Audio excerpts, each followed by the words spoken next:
Go yard. I got so much motherfucking design on right now.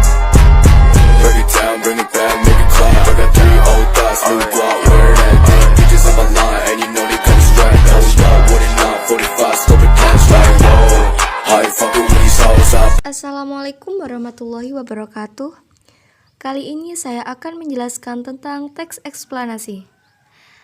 Teks eksplanasi adalah teks yang berisi penjelasan tentang proses terjadinya peristiwa atau fenomena alam, sosial, dan budaya.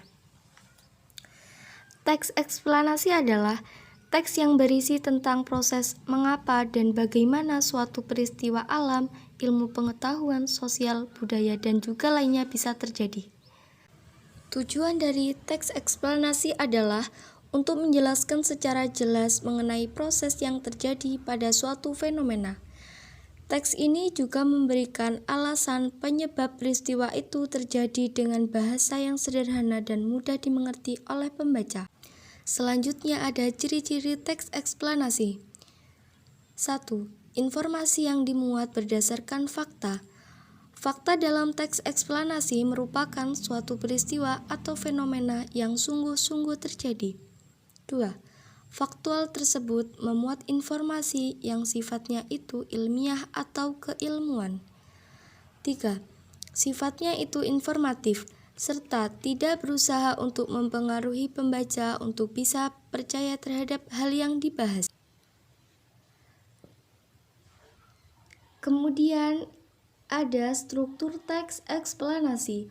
Berikut penjelasan dari masing-masing bagian struktur teks eksplanasi, yaitu A.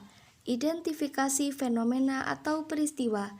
Pada bagian ini berisi tentang pemaparan berbagai fenomena atau peristiwa yang terjadi secara umum, atau berisi pernyataan umum tentang topik yang akan dijelaskan pada proses terjadinya atau proses keberadaan.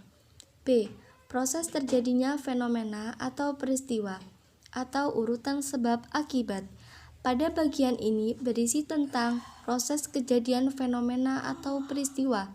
Secara umum, fenomena yang akan dibahas pada bagian ini dijelaskan tentang penyebab dan akibat yang ditimbulkan dari fenomena tersebut. Proses kejadian ini menjawab pertanyaan bagaimana dan mengapa.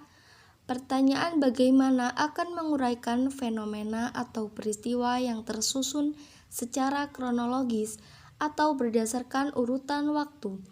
Bagian ini disebut juga dengan deretan penjelas. C. Kesimpulan atau ulasan. Bagian ini berisi simpulan dari pernyataan umum dan deretan penjelas. Opsionalnya dapat berupa tanggapan maupun mengambil keputusan atas pernyataan yang ada.